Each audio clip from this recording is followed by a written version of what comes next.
So again class, hello again. So, Engineer Kuing here. So joke ulit tayo ngayon class. Hindi, banat naman yan. Okay class? So ang banat natin, yan. So ang banat natin class, isaw ka ba? So tanongin nyo kung bakit? Bakit? Kasi ikaw ang bebe ko. Okay, so our topic for today class is yan, part 2. More or less ito yung part 2 class ng module 5, construction and project management, no? Module 5. Specifically class this time, i-discuss natin yung yan, cost estimates and bill of materials. Okay? So yan, simulan natin class. So technically, ang pinaka-definition natin class ng cost estimates, ito class yung approximation ng total cost ng project mo. Okay? So, ito kasi class yung pinakaunang tanong ng client. Technically, ito yung second. Kasi di ba yung first, ano itsura ng bahay more or less. So, yung second class is magkano. Okay? So, more or less, yan. Ito na yung cost estimates and bill of materials. Okay? So, technically, ito class yung cost estimates natin. Parang ipinapakita niya lang kasi yung summary of estimates. So, meron lang tayong parang ganito class. Meron tayong breakdown. Technically, ito yung breakdown ng categories class. So, excavation, concrete works, ganyan. So, ang pinakagusto lang ng ano dito class is ganito. Ito yung pinakagustong tignan ng owner. Ano yung total cost. Okay? So, dito class baka nagtataka kayo, sir, bakit may mga zero dyan? Okay? So, first of all, kasi class yung cost estimates, parang ito class yung basis ng building official dun sa tax na babayaran mo. Okay? So ito kasi class, kung titignan nyo, 2-story institutional building. Ito class is parang Christian school. Okay? So pag Christian school kasi class, parang alam niyo yun, maraming nagdo-donate. Okay? Tsaka ang pinaka-goal rin kasi namin dito class, no? In-estimate namin at certain value ganyan para mababa rin yung tax. So yung nakikita nyo yung zero dito class, dinonate yan ng mga partners ng institution na yun, ng school. Okay, so isipin nyo lang class yung excavation, hindi na sila nag-hire or wala na silang binayaran kasi yung mga equipments, pinahiram. Yung nagtrabaho, sila rin lang. Okay, yung tile works class, ganun din. Okay, same dito sa steel works. So yung steel works kasi class, parang ganun. In a way, parang donated by. Okay, same dun sa scaffoldings. Yung mga pinagtatayuan pag mag-ano. Scaffoldings parang hiniram. Okay? So again, naging zero yan class kasi it's either a donation or hiniram tapos libre yung labor. Okay? So yun. So ito class, ito na yung tsura ng cost estimates. Technically, ito na yung bill of materials. Okay? So kung titignan nyo class, ang pinakatitignan nyo dito class, ano yung quantity, no? Ano yung unit ng quantity yun? Ano yung pinag-uusapan natin? Magkano yung isa? Magkano yung gagamitin? Okay? So again, nahati-hati yan into categories, no? So titignan natin yung class yung concrete works. Ano yung concrete works dun sa footing? So kung titignan nyo class sa footing, kailangan natin ng 20 bags ng semento. Okay? So magkano ang isang bag ng semento? 230. Kung 230 yun class, magkano yung 20? Ito na yung 20. Okay? So ang pinaka-basis lang dito class, ang unit cost, titignan mo kung magkano yung isang, kung ano may pinag-usapan. So ito class, kung i-interpretation natin dito, 230 yung isang bag ng semento.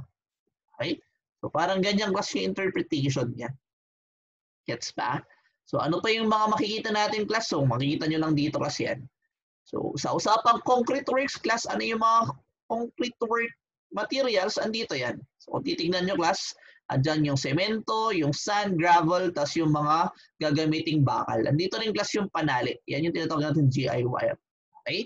So yun din yung isang maganda class. Ano yung mga kailangan mo? So andito dapat lahat. Ano yung mga bibilhin mo kumbaga? So ito yung mga bibilhin mo. Gets ba? Okay?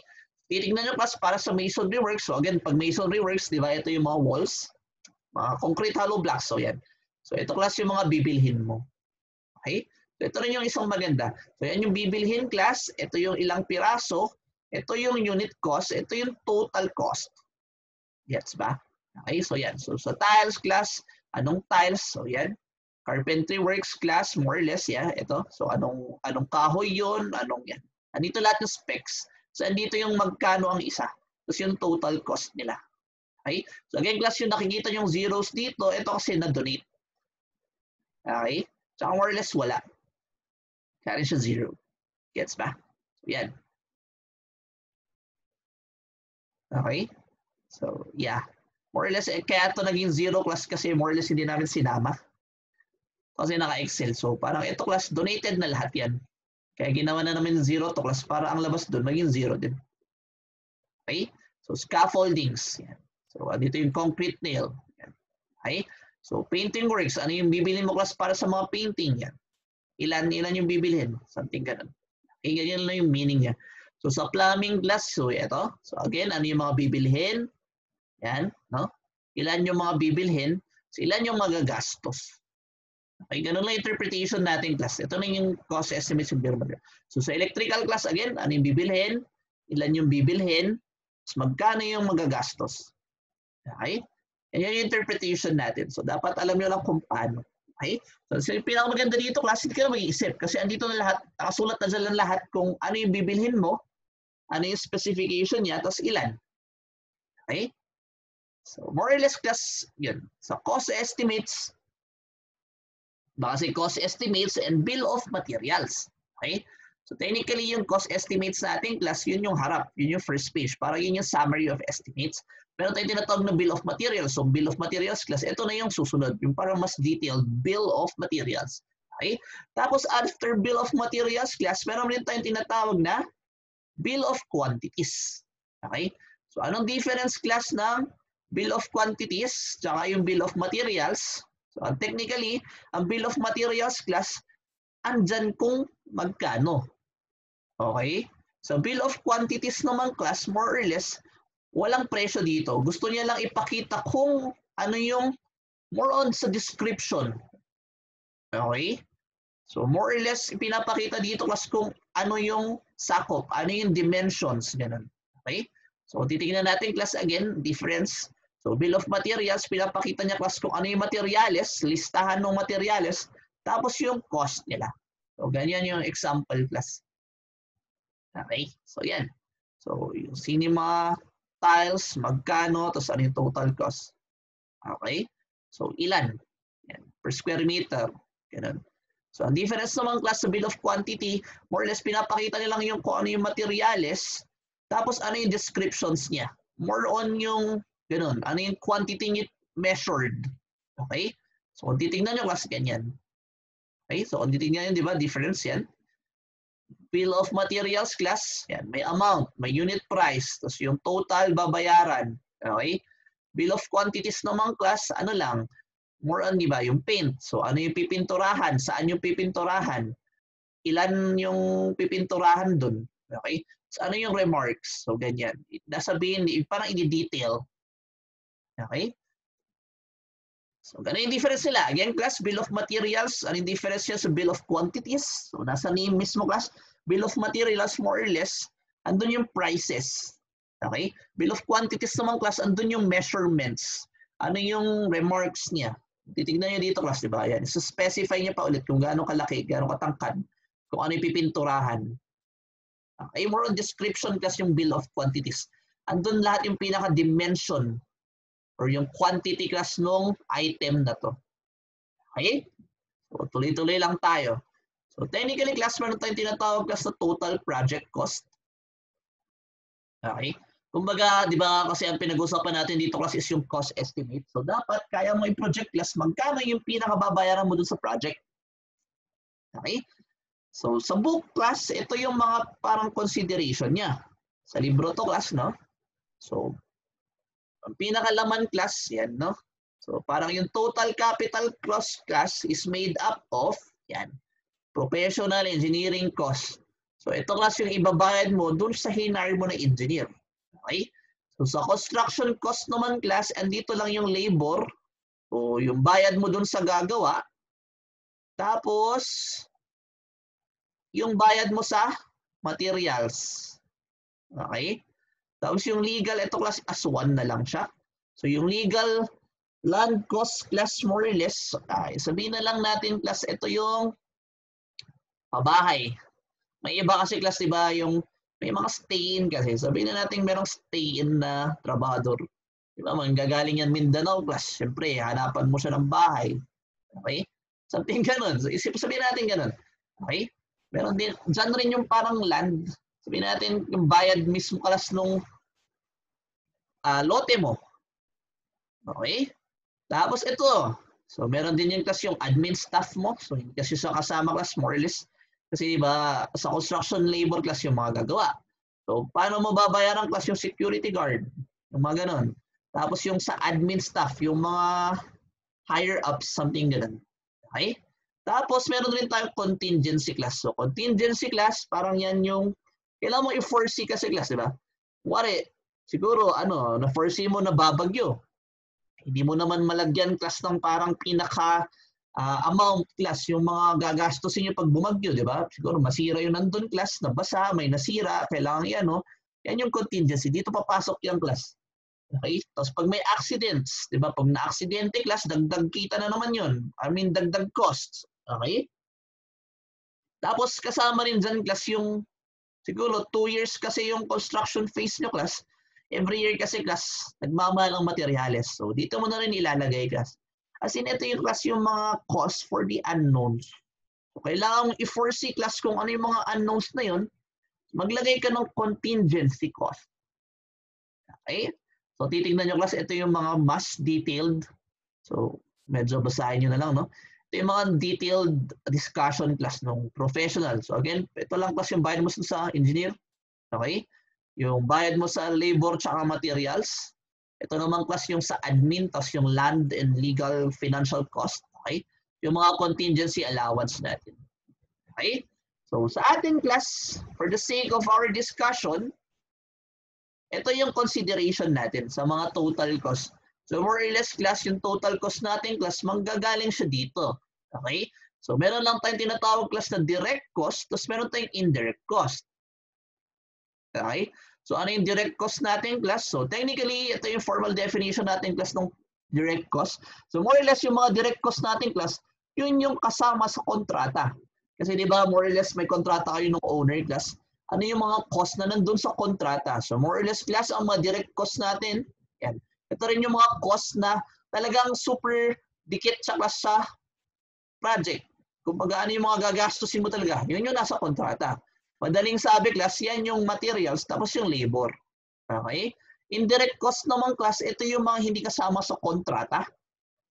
Okay? So more or less class, andyan yung miscellaneous or overhead, yung contingency, yung tax, yung markup, tapos markup or yung bayad mo sa professional. Okay? Direct cost class, ito yung kasama sa kontrata, so more or less, labor materials. Tapos indirect cost, yan yung others. Okay? So kung titingnan nyo class, cost estimate yung usapan natin, no? So ang pinakakaya lang talaga natin kasing isolve, so more or less class, is itong dalawa. Ano yung bayad class sa materials, tapos ano yung bayad sa labor. Okay? Pero more or less class yung labor, pwede rin natin yan i-estimate. Yung labor class, i-estimate lang natin yan kung wala tayo nung details. So, ang pinakakailangan natin details class para ma-solve yung labor cost is yung bayad dun sa mga tao. Dapat alam mo kung magkano yung sweldo nila per day. Okay? Tapos syempre, kung ilang days mo gagawin yung project. So, ang pinaka-definition or pinaka-minimum requirement para ma-solve natin class yung labor cost is yung salary per day ng tao, tapos yung project duration. So, kung wala yung isa dun sa dalawa, hindi natin masasolve yung labor cost, i-estimate na lang natin. Okay? So, ito yung estimation natin, class. By percentage tayo dito. Percentage yung class nung material cost. Okay? So, ang pinaka-minimum requirement natin dito, class, dapat alam natin kung ano yung X. Ano yung X na yan, class? Yan yung materials cost. Okay? So, yung nakikita natin percentages dito, class, kukunin natin yung percentage nung material cost. Okay? So kung ano class, kung na-solve natin to class na 100,000, so 100K ito, no? Okay? Kasi yun nga, hindi natin kaya i-solve yung labor cost kasi wala tayo nung salary per day, wala rin tayo nung project duration, i-estimate natin.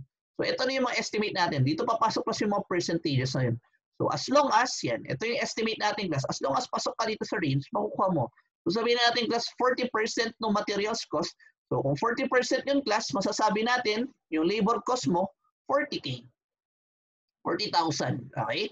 So yung overhead natin class, again, basta pasok dito, sasabihin na natin, kunin natin yung pinaka-maximum. So 10% class ng material cost, ano yung 30% class ng 100K? So, 10K. Okay? Tapos, again, dito class contingency, 8%. So, 8% ng 100K, 8K. Okay? So, sa tax naman class, depende kasi yan kung government ba yan or private. Okay? So, pag government class, 7%. Pag private project yung class, in yung hindi involved ang government, private yun, 12. Okay? So, sabihin natin, bahay kasi yung ating project. So, 12%. 12% class ng 100K, 12K. Okay?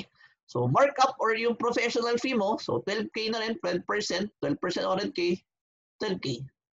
So, more or less, i-add mo lang lahat yan, yan na yung total cost ng project mo. Gets pa? Okay? So, again, class, direct cost, materials cost, self-explanatory naman, no? Ito, class, yung bayad natin sa mga materials. Okay? Labor cost, class, ito yung bayad natin dun sa mga gagawa.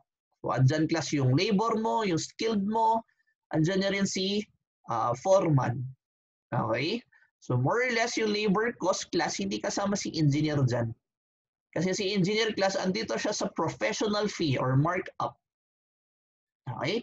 So, yung tax class, so gets na natin yan. Tax kasi si government, kailangan mo siyang bigyan ng para may pangsweldo siya sa mga government employees. Saka sa mga projects niya sa gobyerno. Okay?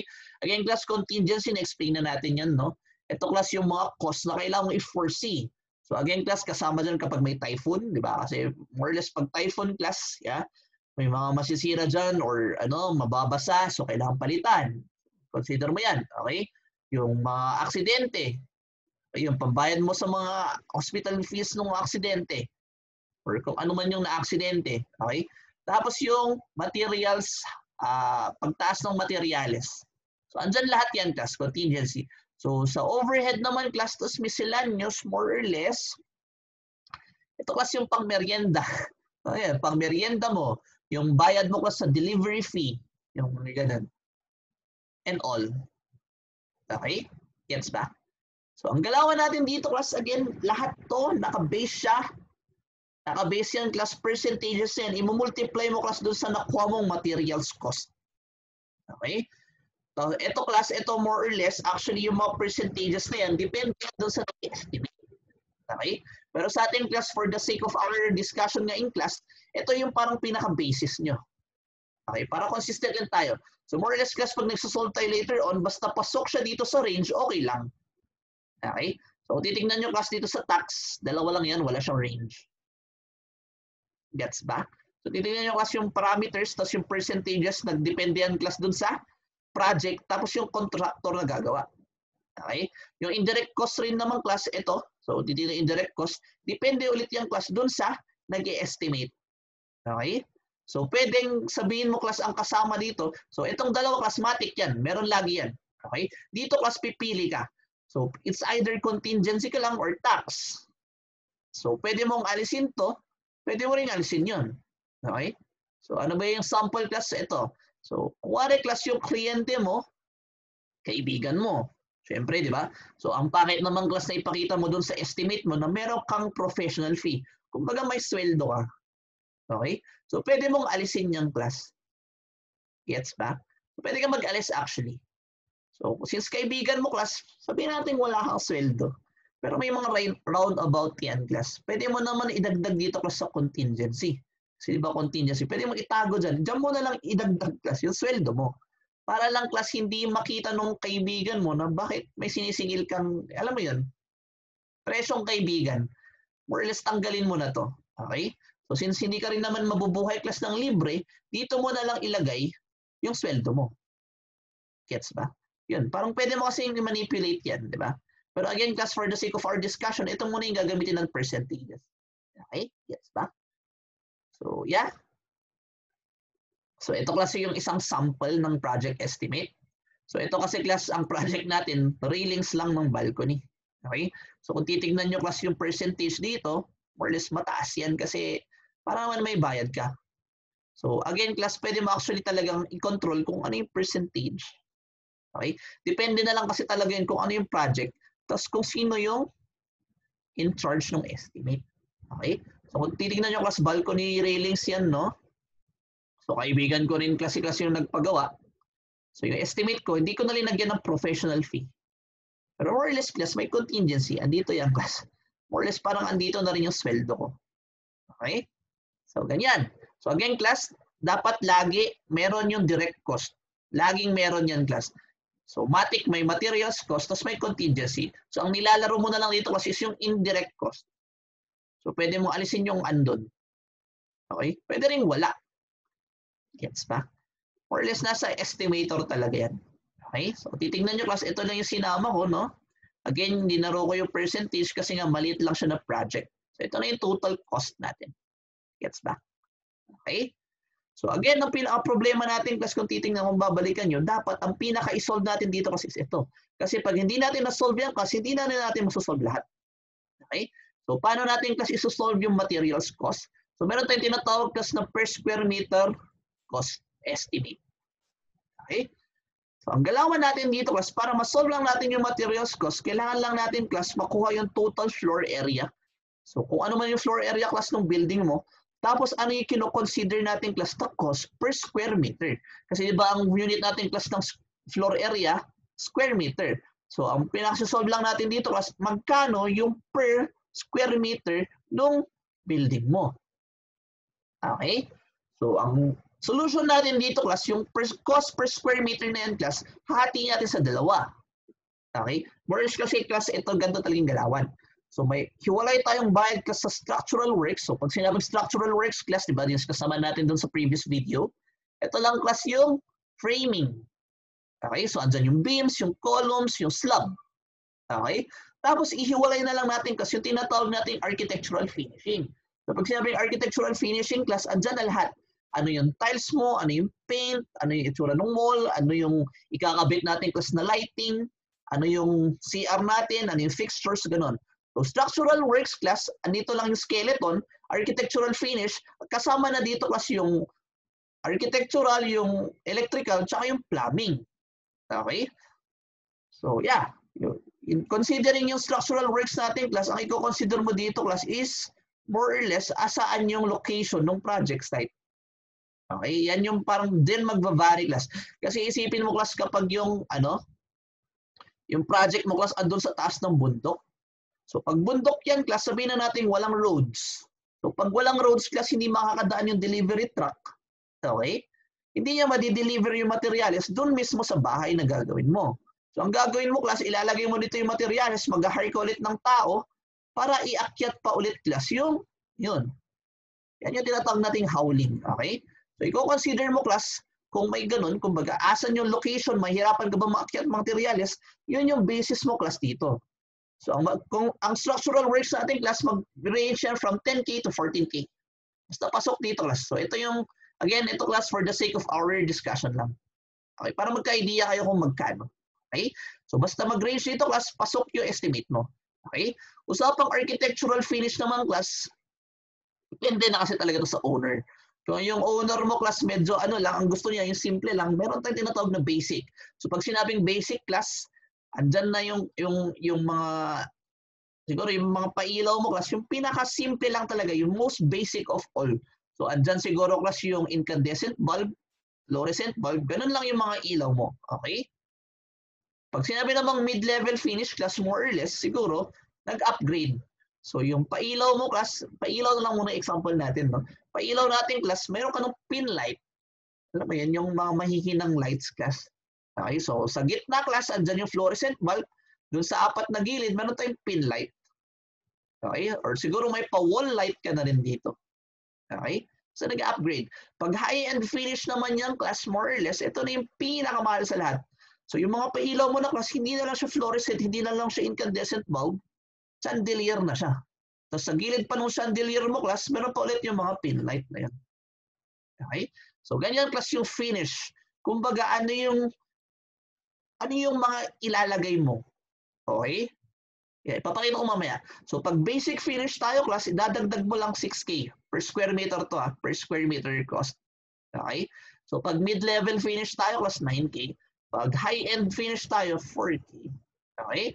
So again class, ang pinakagalawan natin dito, kailangan muna natin kunin class ano yung cost per square meter, ano yung total floor area. I-multiply lang natin sa class, yun na yung materials cost natin. Okay? So again, detailing class, again sa cost per square meter class, dapat alam mo kung magkano yung structural works mo. So again class, 10K to 14K yan. Tapos kung ano yung gustong finish class nung owner. So i-add lang natin yung class, yung structural, tapos kung ano yung gusto mong finish, yan na yung cost per square meter natin. Multiply lang natin sa total floor area, meron na tayo ng materials cost. Gets ba? Okay?